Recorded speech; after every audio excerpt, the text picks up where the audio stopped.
siza ngoba umnandi bodwa ke kanti ke there's lots and lots of programs for you today at SABC1 ezamahlaya ke ningaphuthelwa ukuthi namhlanje ke ngo7 o'clock so siniphathele the Hughes. I like it. I think it's nice. Is a good laugh. Sesicacile ke ngesinkwane nebekunene sesikhathi sesiqhubeka nehlelo lethu la SABC1 ningaphuthelwa ukuthi lamhla it's loud. It's loud in the house at 9 o'clock ningayinzawo Stone na ngibani like I win. Yeah. But yeah, don't you go anywhere. But right now, Moose's place.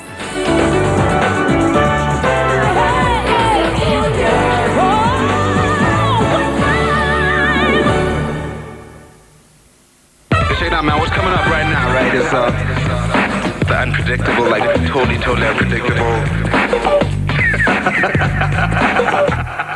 This is my place.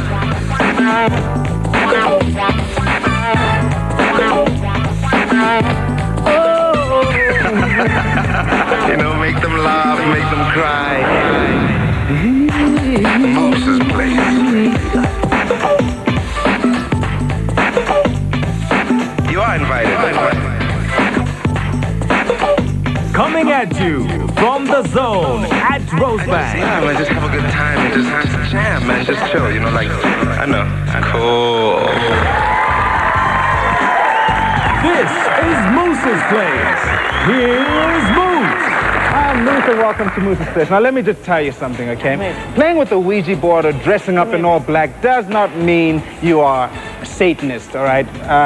No, it doesn't, all right? But if you're going to be eating human flesh or sacrificing cats to the dark powers, there could be a slight problem. But isn't something, isn't the whole Satanistic cult thing just a whole lot of superstition? Yeah, but like so much of what we hear just sounds like a huge exaggeration. Right. That's exactly why on Moose's Place today we decided we're going to look at cults, and more specifically Satanism, seeing as it's quite big in South Africa.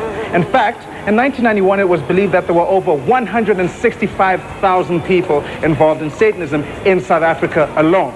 Now, we caught up with the guy by the name of Mark, and we said, Mark, we need to have a chat. We need to know what's going on. Now, Mark used to be a Satanist himself, is now out of it, and is helping other young people get out of it. So check this out. Why do young people get involved in Satanism? No young person I've ever met has ever sort of been approached by somebody in the cult and said, excuse me, would you come to a murder ritual? We want to sacrifice a baby. And they say, yeah, cool, let's go. They don't do that, so it's very subtle, the recruitment drives. If you're a generational Satanist, the young person who's now a teenager would have been born into the cult. If you were an organizational Satanist, you would have had to have been subtly sort of introduced into the cult, and usually that would involve, for example, blackmail. For example, if there was a murder ritual, then they'd be forced to attend the next meeting.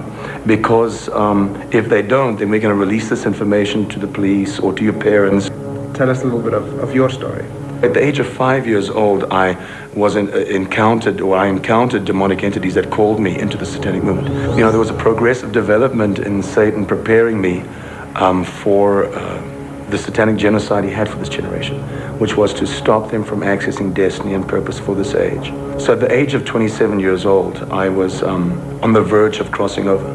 But at that point in time, on my way, seeking a group that could further educate me, seeking a group that could now show me the greater aspects of how to sort of get more satanic power, in the sense that at that point in time, I was really satanically possessed. Evil spirits could speak through my vocal cords.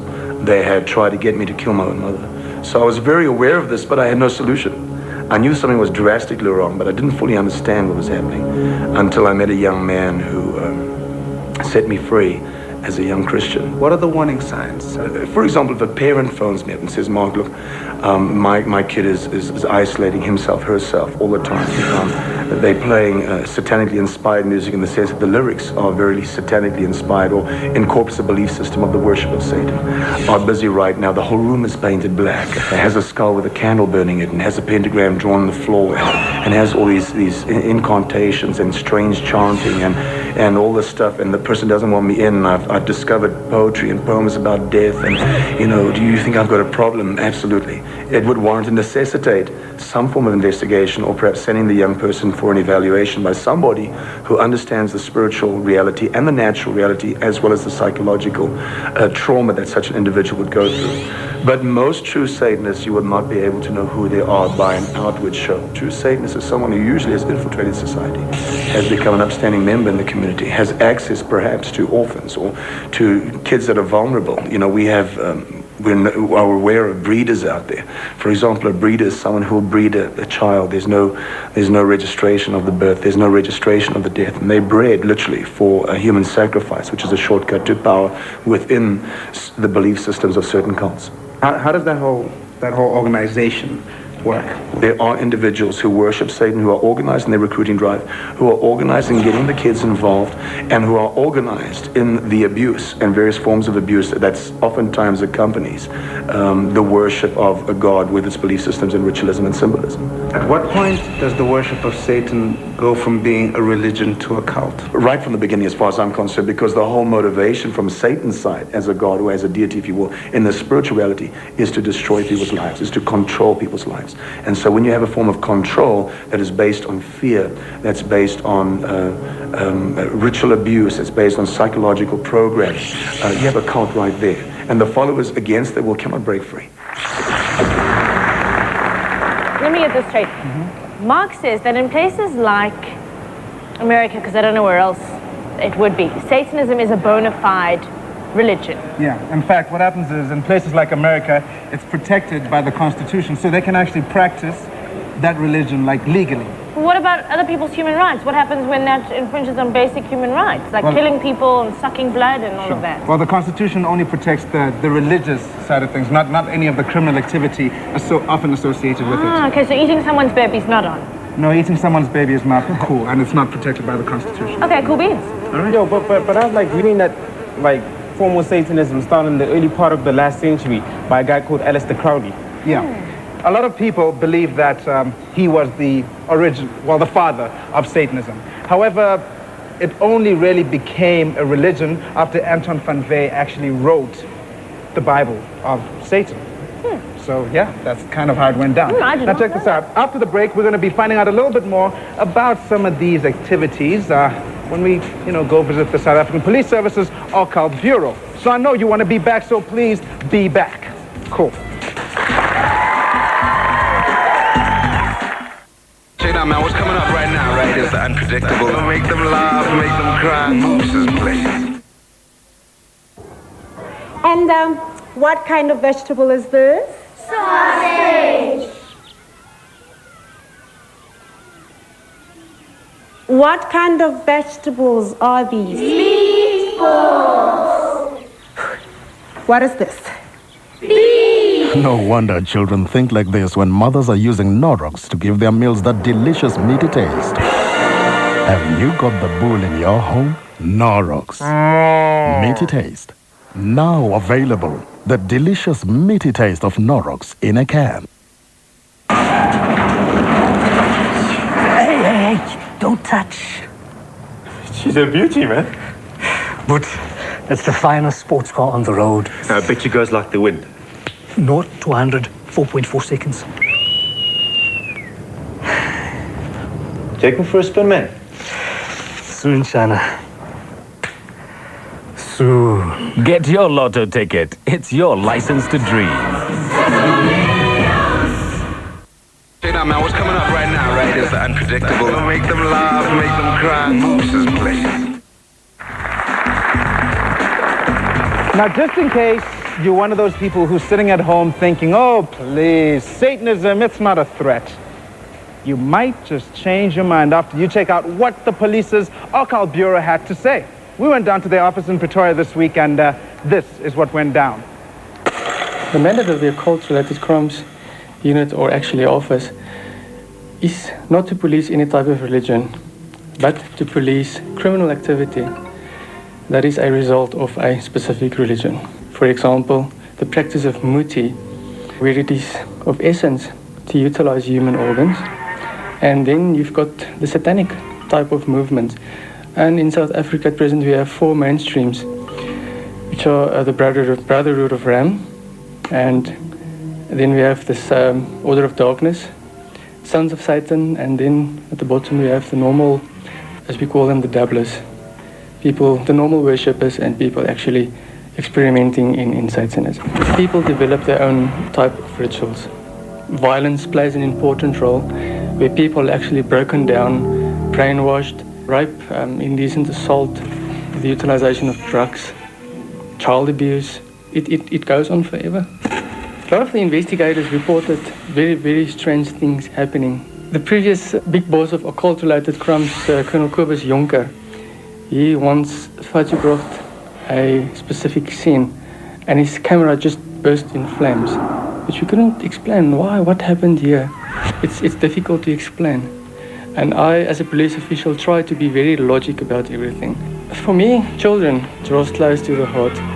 And Muti killings, for example, where little ones were killed for organs to heal people that is beyond 70. The logic of that just, it came to me, and I just couldn't come to terms with that. And beautiful young people threatening as police officials, telling us that, you know, don't do that because we will come down and hurt you, and we will come from the spiritual level. That doesn't anger me, it saddens me tremendously, because those people are so lost. They are so in desperate need of love and the truth. And that worries me a lot. People who are lost in the spiritual sphere. Now, joining us on Moose's Place is Dr. Ian Opperman. Welcome. And he's going to explain to us a little bit about what goes on in the minds of young people when they decide to do these crazy things. Welcome. Thank you very much. All right, cool. Now, first of all, just for the benefit of those who may not know exactly, what is a cult? A cult is different things for different people. A lot of people see a cult as something that brainwashes people, that changes their mind, that it has huge negative effects on people. A lot of cults are quite harmless. Christianity, if we think about it, 2,000 years ago, started off as a cult because it was against the mainstream religion of that particular time. And only the big thing when a cult becomes a religion is when the originator of the particular cult dies, and the cult can exist without that, like Jesus Christ not being there anymore, and the cult can go on without him. And so with all the other cults. Why do young people get involved in cults? Because we all search for meaning in life. And cults very often, because it's anti-mainstream, gives, especially for the young adolescent or the young adult, a place where they can live out that rebelliousness, where they get a meaning, a sense of meaning. Right. Now, what happens in a cult where you get to a point where individuals within the cult are no longer able to think for themselves? The one school of thought says that people, especially the leaders, have very charismatic qualities as a rule. So they have the ability to unite people around them because of their charismatic qualities.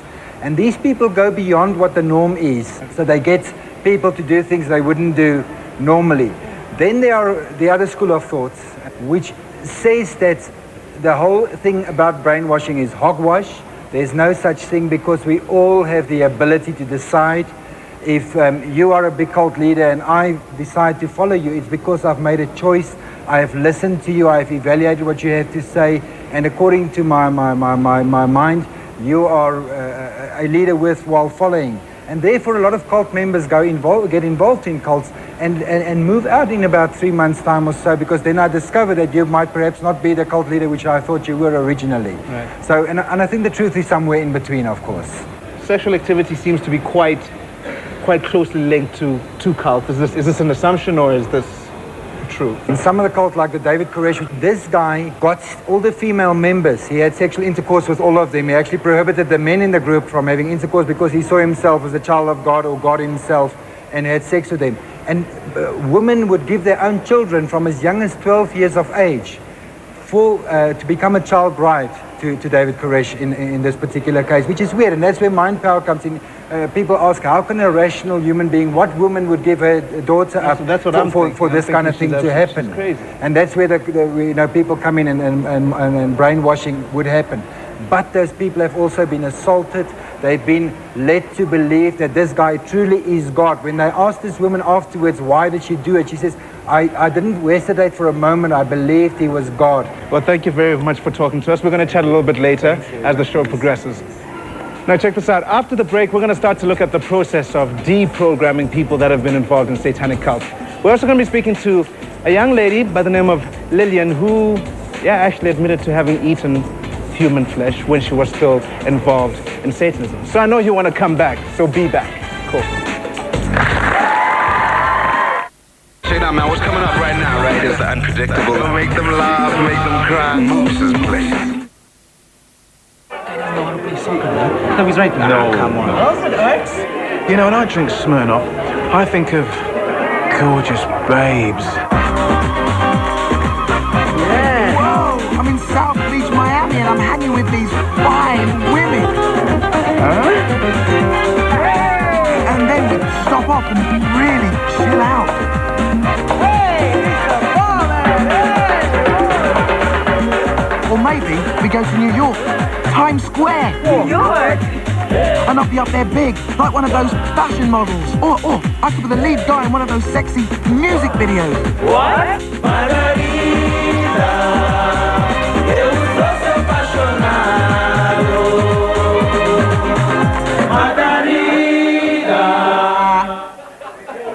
Just imagine. Anyone for a ride?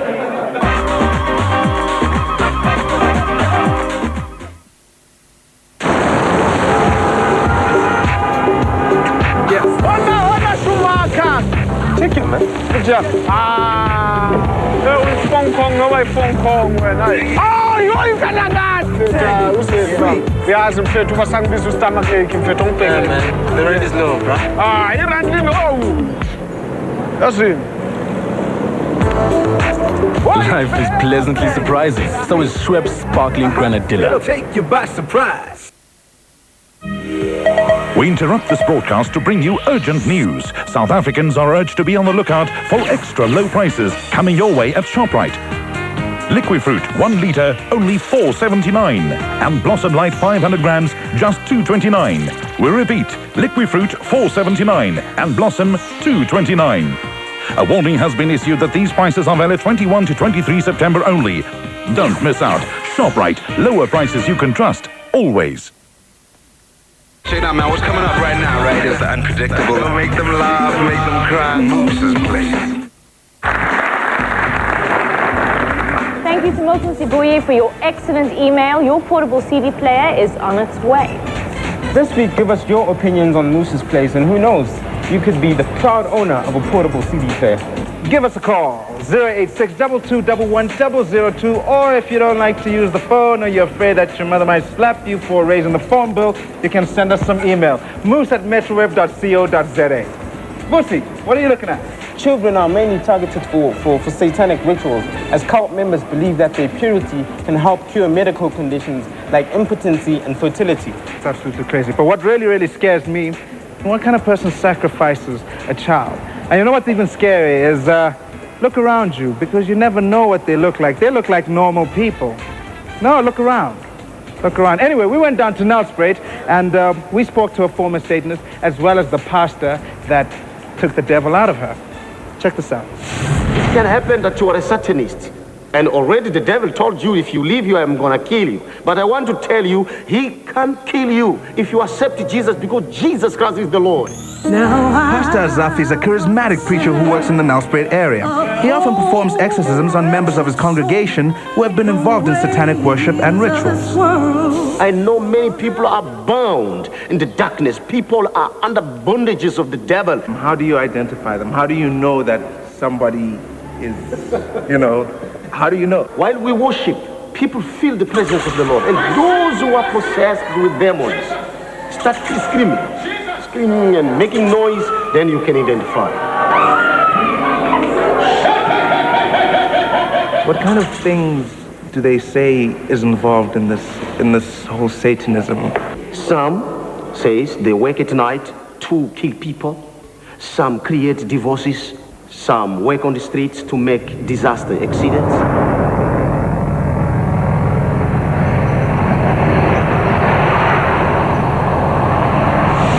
We used to lose many people, taxis, falling on those roads.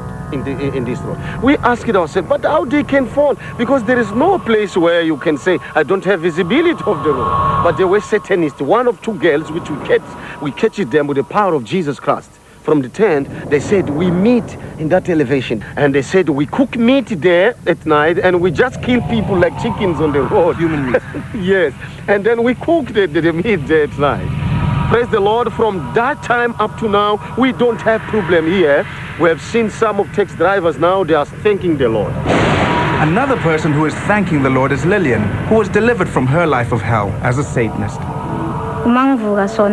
Still my body was lying down, and then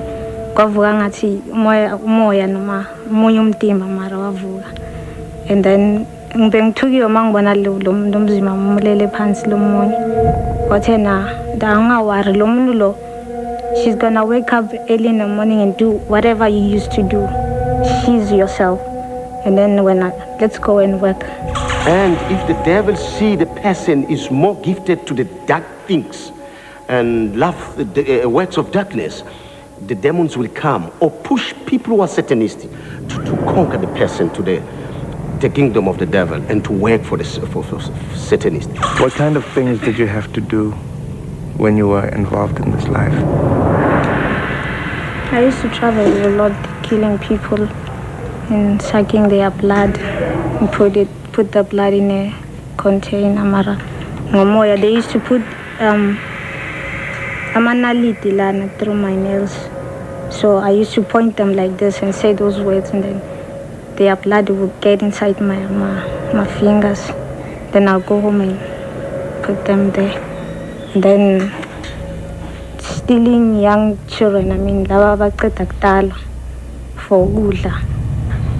You ate babies, human babies. Yes.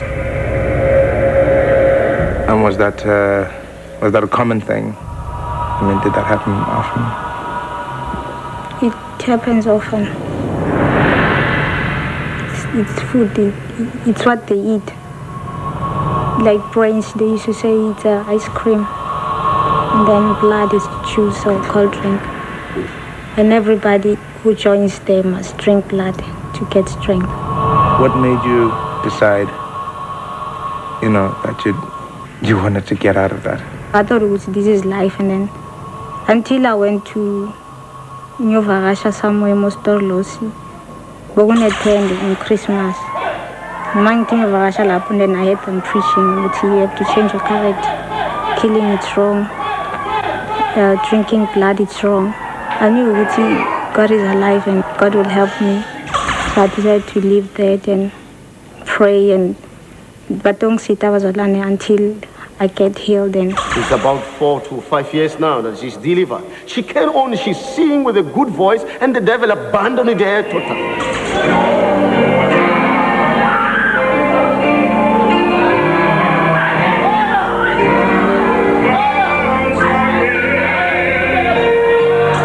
Young people are lost, bring them back. Some are gangsters in South Africa, some are using drugs and rape and kill. In Jesus' name, in this special moment, I bound that dragon, I bound that Satanism in Jesus' name. In Jesus' name. Thank you, God of heaven.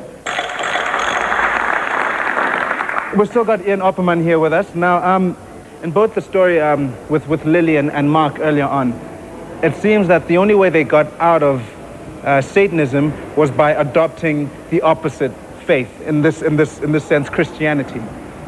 Are there any other ways of getting out of it without having to adopt, like, say, the Christian faith, for instance? Or I believe it's a very all or nothing approach to go from one to the other, and they're both extremes in this particular case.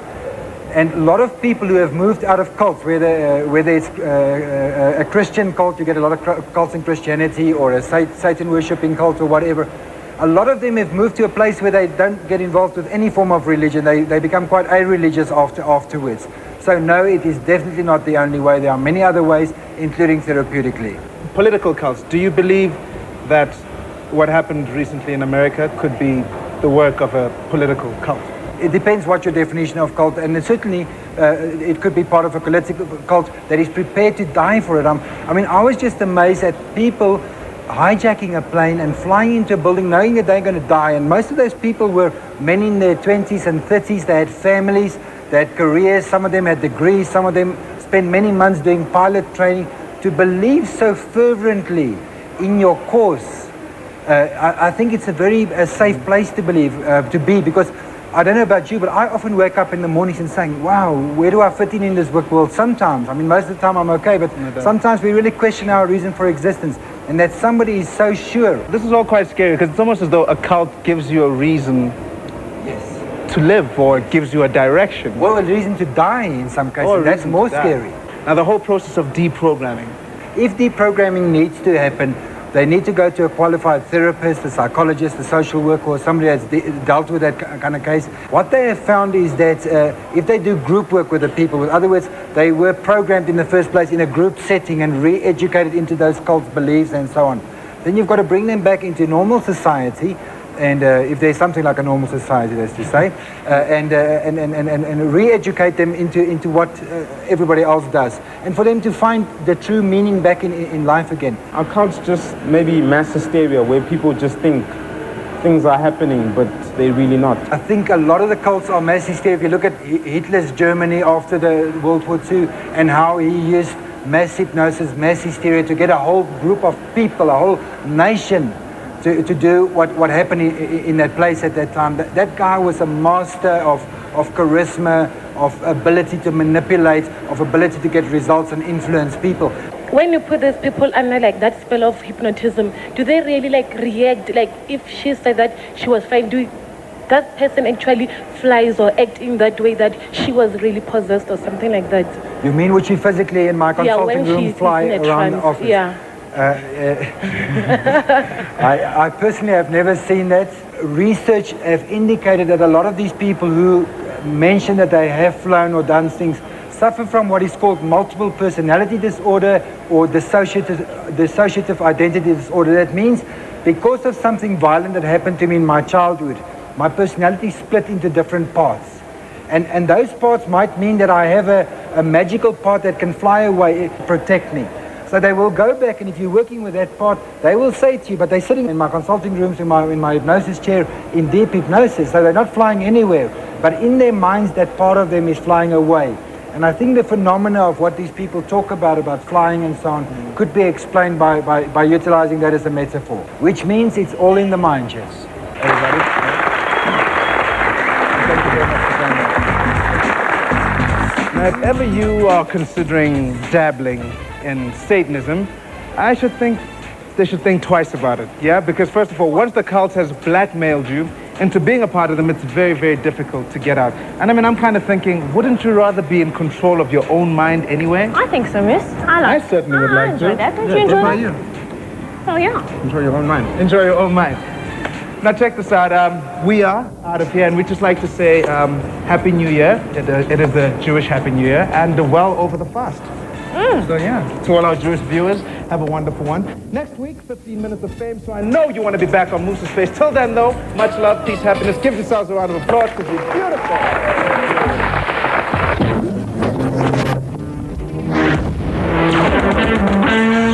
Okay, guys, what's next?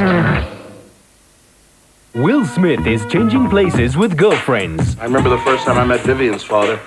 He was an obstinate, dictatorial old tightwad. We didn't get along at all. Really? Even with all that in common? What do we always do the first weekend after the new year? Your annual height check?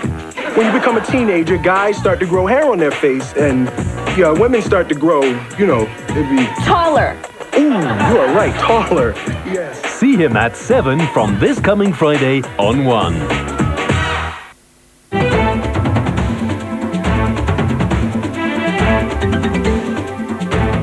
Molweni, ingongoma esiza kubetha phezu kwazo kwiindaba zethu ngokuhlwanje zimi ngolu hlobo. Abefundisi base-Afghanistan bamemelele u-Osama bin Laden norhanelwa iMelika ngohlaselo lwangolwesibini ophelileyo ukuba alifulathele ilizwe labo, yaye negosa leTaliban lithe le ndoda iselubhacweni yaseSudan ikulungele ukubekwa ityala enkundleni ukuba ngaba kukho ubungqina oboneleyo.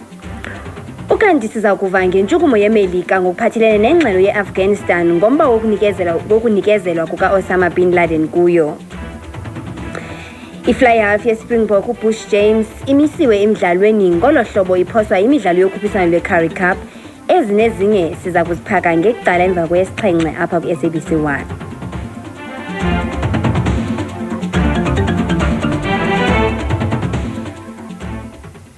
Ake njengoba senizibona ukuthi sobe siniphathele zona ke indaba ke ngesixhosa la kwa-SABC 1 ngo 7:30 kanti ke futhi ke interesting topic that we're talking about Musa's place. I mean indaba zokuthi Satanism kanti ke abanye abantu bakholwa ukuthi ke uNkulunkulu ukhona, abanye bakholwa ukuthi uSathane ukhona ke asazi ukuthi kwenza kanjani, kodwa ke kungcono nje ukuthi bonke nje abantu bazi ukuthi bayaphi, and it's very important ukuthi where people are going seriously. Kanti ke mina ngisasho namanje uNkulunkulu khona. Kanti ke la SABC 1 sithi noma uthi lisonto kuqala kweliviki noma ngemsombuluko liqala kweviki akusinza bayeplay sithi sinehlala naso ubuke letinhlelo tethu njengoba seshito ke sinehlelo lehlekisayo lamhla tashishisa amathumbu the Hulies.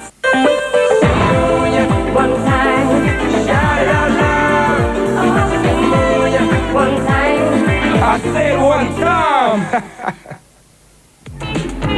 When they take the tumor out of your mouth, can I bring it to school in a jar? Open your mouth again and I'll use it for an ashtray.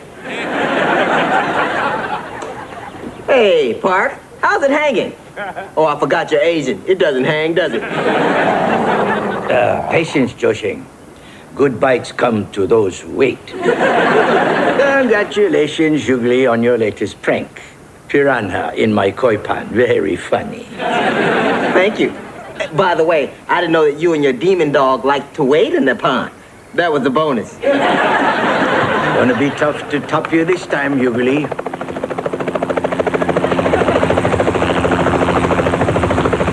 Hey, Park, what the hell are you doing? Calling in the zeros?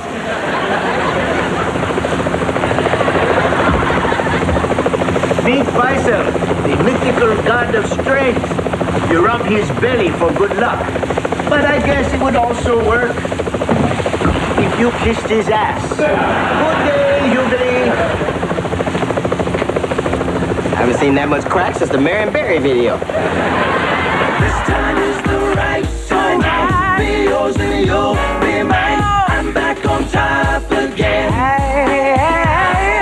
Climbing every mountain, yeah. Let's not be counting me out. I'm back on top again. Back on top again. This time is the right time.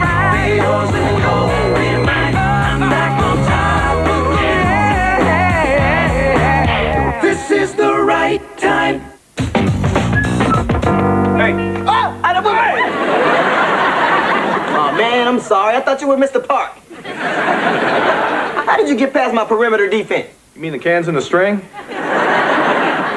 You stepped over it. Daryl, you wouldn't have to live like this if you hadn't told the cops that Park was growing opium. Yeah, I think he's a little upset about the cavity search. Hey, maybe they misunderstood me when I said they should poke around in his backyard. Honey, I'm coming in now. Put the bat away. Oh, no, I'm not falling for that one. What's the password? My husband's an idiot. That's gotta be it. Come on in. Look, honey, this feud with you and Mr. Park has got to stop. The kids are afraid to go outside. The neighbors all hate us. And this time we actually are driving the property values down. Yeah, you know, Daryl, this whole thing is getting way out of hand. I mean, at the rate you and Park are going, pretty soon one of you is going to have to drop the bomb. Korea got the bomb? What they going to deliver it with, a rickshaw? You know what you should do is sign a truce. Why? It'll just fall apart before every presidential election. You know, Daryl, though, if you did sign this truce now, you would be forever one up on Mr. Park. Like they're juvenile enough to be keeping score. 63-62. You know, you guys got to do something because, I mean, look at my knees. I keep tripping on strings.